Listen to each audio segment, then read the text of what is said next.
الحمد لله وكفى وسلام على عباده الذين اصطفى أما بعد فأعوذ بالله من الشيطان الرجيم بسم الله الرحمن الرحيم يا أيها الذين آمنوا قوا أنفسكم وأهليكم نارا صدق الله العظيم وقال النبي صلى الله عليه وسلم كلكم راع وكلكم مسؤولون عن رعيته أو كما قال عليه الصلاة والسلام.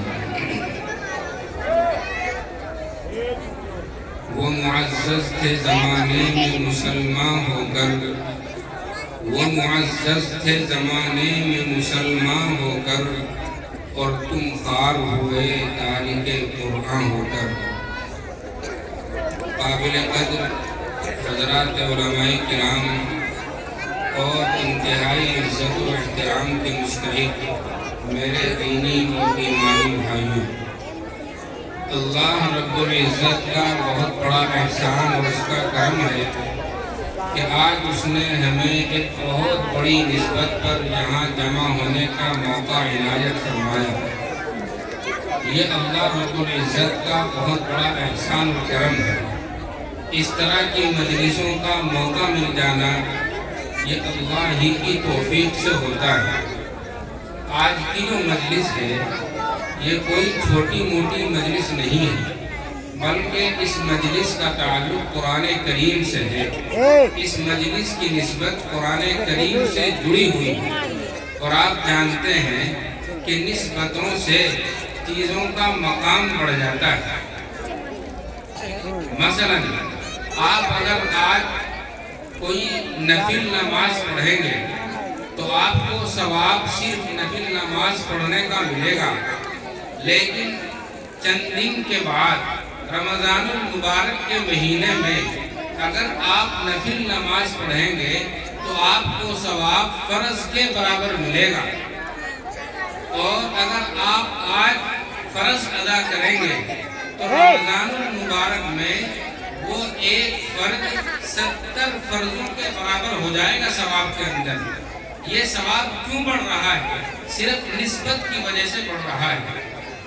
ایک اینٹ وہ ہے جو کسی کے مکان میں لگی ہوئی ہے، راستے پر بچھی ہوئی ہے، لیکن ایک اینٹ وہ ہے جو اللہ کے گھر مسجد میں لگی ہوئی ہے. آپ جانتے ہیں کہ دونوں اینٹوں کے مقام میں کس قدر فرق ہوگا. کیونکہ ایک نسبت، ایک اینٹ کا تعلق اللہ کے گھر سے ہے اور ایک اینٹ کا تعلق میرے گھر سے. ایک کپڑا وہ ہے جو بہت قیمتی ہے، 1000 روپے کا 1 میٹر آتا ہے، لیکن اس کو میں نے پہن رکھا ہے. دوسرا کپڑا وہ ہے جو بہت سستا ہے، 100 روپے میٹر مل جاتا ہے، لیکن اس کپڑے کا قرآن کریم کا جزدان بنا لیا گیا. خدا کی قسم اللہ رب العزت کے یہاں جو قیمت اس 100 روپے میٹر والے کپڑے کی ہوگی وہ 1000 روپے میٹر والے کپڑے کی نہیں ہوگی. یہ مقام کیوں مل رہا ہے؟ صرف نسبت کی وجہ سے مل رہا ہے. اس لیے میں عرض کر رہا ہوں کہ آج ہم اس مجلس میں بیٹھے ہوئے ہیں، یہ کوئی چھوٹی مجلس نہیں ہے بلکہ بہت بڑی مجلس ہے. اس لیے ہمیں اس کی قدر کرنی چاہیے. بھائی یہ بچے بہت شور بجا رہے ہیں، تھوڑی دیر کے لیے بیٹھ جائیں. ادھر ان لوگوں نے اپنا مدرسہ قائم کر لیا. بھائی ادھر متوجہ ہو جاؤ، ہمارے مدرسے میں پڑھ لو. انہوں نے اپنا چند منٹ کے لیے بات کرنی ہے، ذرا متوجہ ہو جاؤ. ادھر جو صاحب کھڑے ہیں یا تو بیٹھ جائیں یا سامنے آ جائیں. اللہ کے واسطے ایسا لگ رہا ہے کہ جلسہ نہیں میلہ ہو رہا ہے.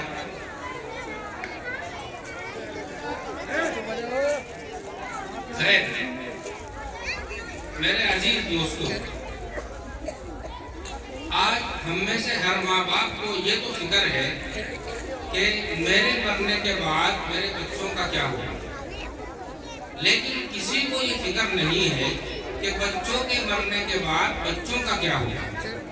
ہر ماں باپ کو یہ ٹینشن اور فکر ہے کہ میرے بچے کی جاب کا، اس کی شاپ کا، اس کی تجارت کا، اس کی دکان کا، اس کی کھیتی کا، اس کے کاروبار کا کیا ہوگا. لیکن کسی ماں کو کسی باپ کو یہ فکر نہیں ہے کہ بچہ جب مرے گا تو قبر کے اندر جب اس سے سوال و جواب ہوں گے کیا وہ سوال و جواب دے پائے گا؟ قیامت کے دن اللہ رب العزت کے سامنے کھڑا ہوگا، کیا اس کے اندر کھڑے ہونے کی ہمت ہوگی؟ میدان محشر کی سختی کو وہ برداشت کر پائے گا؟ یہ فکر آج والدین کو نہیں رہی، حالانکہ زیادہ فکر اسی بات کے کرنے کی ہے۔ عزیزان گرامی، ایک وقت تھا کہ والدین کو اپنے بچوں کی فکر ہوتی تھی، اس فکر کے نتیجے میں بڑے بڑے علامہ پیدا ہوتے تھے، بڑے بڑے ولی پیدا ہوتے تھے، دیندار پیدا ہوتے تھے، داعیان دین پیدا ہوتے تھے، لیکن آج اس طرح کے لوگ پیدا نہیں ہو رہے ہیں۔ یہ صرف کمی اور کوتاہی والدین کی۔ میں اس کے متعلق ایک واقعہ سنا کر اپنی بات ختم کر دوں گا، جیسا کہ مجھے حکم ملا۔ بایزید بسطامی رحمۃ اللہ علیہ اپنے وقت کے بہت بڑے بزرگ گزرے ہیں، اتنے بڑے بزرگ گزرے ہیں کہ تصوف و سلوک کا کوئی سلسلہ ان سے وابستہ ہوئے بغیر اور ان کی نسبت کے بغیر جناب محمد رسول اللہ صلی اللہ علیہ وسلم تک نہیں پہنچ سکا۔ جب یہ چھوٹے تھے، میری مائیں بہنیں غور سے سنیں، جب یہ چھوٹے تھے تو ان کے والد کا انتقال ہو گیا، یہ یتیم ہو گیا۔ والدہ ان کی دیندار تھی، ان کو فکر ہوئی کہ اس بچے کے والد کا انتقال ہو گیا، اب اس کی تربیت کیسے ہوگی؟ یہ بچہ اللہ والا کیسے بنے گا؟ یہ بچہ عالم دین کیسے بنے گا؟ تو اس بیوہ ماں نے ہوا یہ تھا کہ یہ اپنے بچے کا اور اپنا پیٹ پالنے کے لیے جھاڑو پوچھا کرتی تھی۔ ایک دن جب یہ کام کر کے واپس آ رہی تھی تو راستے میں دیکھا کہ اس کا بچہ دوسرے بچوں کے ساتھ کھیل رہا ہے، تو ان کو فکر ہوئی کہ اگر یہ بچہ اسی طرح کھیلتا رہا یہ تو برباد ہو جائے گا۔ مشورہ کیا کہ اس کی تعلیم کا انتظام کیسے کرنا چاہیے کہ یہ اللہ کا ولی بن جائے، عالم ربانی بن جائے۔ اس وقت کے لوگوں نے مشورہ دیا کہ یہاں مسجد میں حضرت قاضی یوسف صاحب بچوں کو پڑھاتے ہیں، اور اب تک کا تجربہ یہ ہے کہ جتنے بچے ان کے پاس پڑھے ہیں سب الحمدللہ کامیاب ہو گئے۔ چنانچہ یہ بیوہ ماں اپنے اس بچے کو لے کر اس مسجد میں اس چھوٹے سے مکتب میں چلی گئی اور جا کر درخواست کی کہ حضرت یہ میرا بچہ ہے، اس کے مرحوم والد کی یہ تمنا تھی کہ یہ عالم ربانی بن جائے اور اللہ والا بن جائے۔ کہ ٹھیک ہے بہن، بہت اچھا، آپ اس کو چھوڑ دو۔ چلتے چلتے اس ماں نے ایک بڑی عجیب و غریب بات کہی کہ حضرت دیکھو یہ بچہ یتیم ہے، اس کے باپ نہیں ہے، اس کا سہارا صرف میں ہوں، ضرور ایسا وقت آئے گا کہ اس کو میری یاد آئے گی۔ آپ ایسا کرنا، جب یہ چھٹی مانگے اور گھر آنے کے لیے کہے تو خدا کے واسطے آپ اس کو چھٹی مت دینا۔ یہ کون کہہ رہی ہے؟ ماں کہہ رہی ہے۔ اور آج والدین ذرا سا کوئی پروگرام ہو مدرسے میں آ جاتے ہیں کہ بچوں کو چھٹی دیں۔ یہ بیوہ ماں استاد سے درخواست کر رہی ہے کہ حضرت اس کو میری یاد ستائے گی لیکن آپ اس کو چھٹی مت دینا۔ اب بچہ تو بچہ ہوتا ہے، چند دن گزرے، مہینے گزرے، 2 مہینے گزرے، یہ بچہ آیا کہ حضرت امی کی بہت یاد آ رہی ہے، ابا تو ہے ہی نہیں۔ اب اگر چھٹی دے استاد تو ماں سے کیا ہوا وعدہ ٹوٹ جاتا ہے، اور اگر چھٹی نہ دے تو اس معصوم بچے کا دل ٹوٹتا۔ اب کریں تو کیا کریں؟ استاد پریشان۔ اللہ نے ان کے دل میں یہ ترکیب ڈالی کہ بچے کو اتنا سبق دے دیا جائے کہ اس کے یاد نہ ہو سکے، اور یہ کہا جائے کہ یہ سبق سنا دو پھر تم کو چھٹی مل جائے گی۔ چنانچہ استاد محترم نے قرآن کریم کے بہت سارے برق ان کو سبق دے دیا اور کہا کہ بیٹا یہ سبق یاد کر کے لے آؤ تو ان کو چھٹی مل جائے گی۔ اب جب بچے نے سبق دیکھا سمجھ گیا کہ اتنا سبق آج یاد ہونا ممکن نہیں ہے، آج کا یہ تو کئی دن تک یاد نہیں ہو سکتا۔ یہ بچہ بھی جن کو اللہ بڑا بنانا چاہتے ہیں اس کے اثرات بچپن ہی سے ظاہر ہونے لگتے ہیں۔ اس بچے نے قرآن کریم سائیڈ میں رکھ دیا اور مصلی بچھایا اور اللہ کے سامنے بیٹھ گیا اور دعا کی، اے رب ذوالجلال، ساری زندگی میں اپنی ماں سے یہ سنتا آیا ہوں کہ اللہ سب کچھ کرنے پر قادر ہے، اور روزانہ استاد محترم بھی یہی سکھاتے ہیں کہ اللہ سب کچھ کر سکتا ہے۔ اے اللہ، میں آج آپ کے دربار میں دعا کرتا ہوں کہ مجھے یہ سبق یاد کرا دیجئے اور اپنی قدرت کا کرشمہ دکھا دیجئے۔ یہ دعا کرنے کے بعد وہ بچہ قرآن کریم کھولتا ہے اور سبق یاد کرنا شروع کرتا ہے۔ تھوڑا سبق گزرتا ہے، وہ سبق جو کئی دنوں میں یاد نہ ہوتا وہ چند لمحوں میں یاد ہو گیا، اور یہ بچہ قرآن کریم اٹھاتا ہے، استاد محترم کی خدمت میں جاتا ہے، درخواست کرتا ہے کہ حضرت سبق سن لیجئے۔ استاد کو تو یقین تھا کہ سبق کہاں یاد ہوا ہوگا، اتنا سبق تو کئی دنوں میں یاد نہیں ہوتا، یہ تو تھوڑی دیر کے بعد آ گیا، لیکن اس کے ساتھ تو مدد خداوندی تھی۔ اس بچے نے جب سبق سنانا شروع کیا تو بغیر اٹک کے سارا سبق سنا دیا۔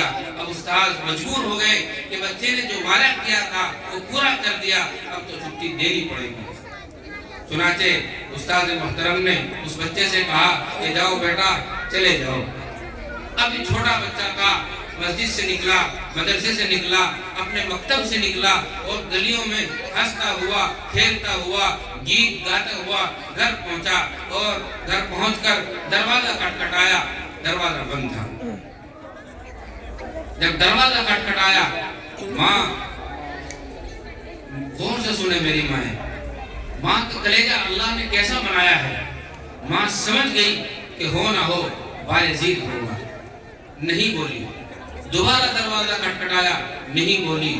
تیسری مرتبہ دروازہ کھٹکھٹایا، نہیں بولی۔ یہ بچہ جوش میں آیا کہ امی کیا ہوا، دروازہ کیوں نہیں کھول رہی ہو؟ کہ کون ہو؟ کہا کہ تمہارا بایزید ہوں۔ اس ماں کے کلیجے کو سلام۔ اس نے کہا کون بایزید؟ میرا بایزید تو نہیں ہے، میرا بایزید تو اس وقت آئے گا جب وہ عالم ربانی بن جائے گا، اللہ کا ولی بن جائے گا، دین کا داعی بن جائے گا۔ جاؤ، لوٹ جاؤ، تم میرے بایزید نہیں ہو، دروازہ نہیں کھلے گا۔ کس کے جملے ہیں؟ ماں کے جملے ہیں۔ کتنی تڑپ ہوگی بچے کا دیدار کرنے کے لیے، بچے کے معصوم چہروں کو دیکھنے کے لیے، جس کے سر سے باپ کا سایہ اٹھ چکا تھا لیکن دروازہ نہیں کھولا، کیونکہ اس ماں کے دماغ میں ایک منصوبہ تھا، ایک پلان تھا، اس بچے کو کچھ بنانے کی فکر تھی۔ دروازہ نہیں کھولا۔ کیا گزری ہوگی اس معصوم بچے پر؟ دل کے ہزار ٹکڑے ہو گئے، دل ٹوٹ گیا۔ دروازے کی دہلیز سے کھڑا ہو کر روتا رہا، آخر کب تک کھڑا ہوتا؟ واپس مدرسے چل دیا۔ جب مدرسے پہنچا تو استاد محترم نے اس کی آنکھوں سے آنسو ٹپکتے ہوئے دیکھے، پریشان ہو گئے۔ بیٹا کیا ہوا؟ کہ حضرت ایسا ایسا ہوا۔ مختصر بتا رہا ہوں کہ بیٹا یہ بتاؤ کہ تم اپنی ماں سے ناراض تو نہیں ہو؟ یہ نہیں حضرت، میں ناراض نہیں ہوں، میں ماں کی منشا سمجھ گیا ہوں۔ اور حضرت اب میں بھی آپ سے درخواست کرتا ہوں کہ میں کتنی ہی چھٹی مانگوں، آپ مجھے چھٹی ہرگز مت دیں۔ چنانچہ یہ بچہ 14 سال تک اسی مدرسے میں پڑھتا رہا۔ 14 سال تک، جب 14 سال اس بچے کو اسی مدرسے میں پڑھتے گزر گئے، ایک دن استاد محترم تہجد پڑھنے کے بعد لیٹے، خام میں جناب محمد رسول اللہ صلی اللہ علیہ وسلم کی زیارت ہوئی، اور یہ پروانہ سنایا گیا کہ اس اللہ کے ولی کو، اس نوجوان کو ولایت کا درجہ دے دیا گیا ہے، یہ اللہ کے نزدیک ولی بن چکا ہے، اب اس کو چھٹی دے دی۔ چنانچہ یہ بچہ 14 سال، جس نے باپ کا سایہ تو بچپن میں اٹھ گیا تھا، 14 سال اپنی ماں کی شکل نہیں دیکھی اور مدرسے سے باہر نہیں نکلا، اب عالم ربانی بن کر اللہ کی طرف سے ولایت کا پیغام لے کر، اور میری اور آپ کی زبان سے نہیں بلکہ سرور کائنات جناب محمد رسول اللہ صلی اللہ علیہ وسلم کی زبان مبارک سے ولایت کا پروانہ لے کر گھر لوٹتا ہے۔ آج بھی پہلے کی طرح دروازہ بند تھا، دروازہ کھٹکھٹایا، ماں سمجھ گئی کہ میرے دروازے پر تو آنے والا اگر کوئی ہے تو میرا بیٹا ہی ہے، نہ میرا شوہر ہے، نہ میری کوئی اور اولاد ہے، میرا بایزید ہی ہوگا۔ پہلی ہی آواز میں، پہلی ہی کھٹکھٹاہٹ میں دروازہ کھولا، دیکھا کہ وہ چمکتا ہوا چہرہ، سر پر پگڑی اور ایک خوبصورت نوجوان اللہ کی طرف سے ولایت کا پروانہ لے کر گھر میں داخل ہو رہا ہے۔ خوشی سے جھوم اٹھی، بچے کو سینے سے لگایا اور کہا کہ بیٹا بیٹھو، میں تمہیں دودھ پلاتی ہوں، لیکن ذرا رک جاؤ، اس سے پہلے کہ میں تمہیں دودھ پلاؤں میں اللہ کے سامنے سجدہ کر لوں، اللہ کا شکریہ ادا کر لوں کہ اس نے تمہارے مرحوم والد کی تمنا پوری کر دی۔ چنانچہ ماں اپنا پھٹا پرانا بوریہ بچھاتی ہے اور اللہ سے کہتی ہے، اے رب ذوالجلال، میں آپ سے زندگی کی دعا اسی لیے کرتی تھی کہ میں اپنے بیٹے کو کچھ بنتا ہوا دیکھ لوں، عالم بنتا ہوا دیکھ لوں، داعی بنتا ہوا دیکھ لوں، عالم ربانی کی شکل میں اس کو دیکھ لوں۔ آپ نے میری تمنا پوری کر دی، اب آپ جب چاہیں ایمان پر میرا خاتمہ کر لیں، مجھے اب جینے کی تمنا نہیں۔ میرے پیاروں اور میری پیاری ماں اور بہنوں، یہ ہوتی ہے مائیں، تب جا کر بایزید بستامی پیدا ہوتے ہیں، تب جا کر حجت الاسلام مولانا قاسم نانوتوی پیدا ہوتے ہیں، تب جا کر صلاح الدین ایوبی پیدا ہوتے ہیں۔ اس لیے میں آپ سے ہاتھ جوڑ کر درخواست کرتا ہوں کہ اس زمانے میں ہم جی رہے ہیں، اس زمانے میں سب سے زیادہ اگر کسی چیز کی ضرورت ہے تو اپنے بچوں کے ایمان کی فکر کی ضرورت ہے۔ آج دشمن ہمارے مکان کے بھوکے نہیں ہیں، ہمارے مال کے بھوکے نہیں ہیں، ہماری عزت کے بھوکے نہیں ہیں، بلکہ ان کو ہمارا ایمان چھیننا ہے، اس کی وہ بے پناہ کوشش کر رہے ہیں، اور ہم غفلت کی بہت موٹی چادر اوڑھ کر سو رہے ہیں۔ خدایا اس غفلت کو دور کرو، بیدار ہو جاؤ، قرآن سے جڑ جاؤ، جناب محمد رسول اللہ صلی اللہ علیہ وسلم کے طریقے سے جڑ جاؤ، تب تو انشاءاللہ کامیابی ہماری قدم چومے گی۔ گناہوں پر بھی آج شرمندہ نہیں ہو تم، گناہوں پر بھی آج شرمندہ نہیں ہو تم، فقط کہنے کو زندہ ہو مگر زندہ نہیں ہو تم، وما توفیقی الا باللہ۔ ماشاءاللہ، بہت خوب۔ اب آئیے جناب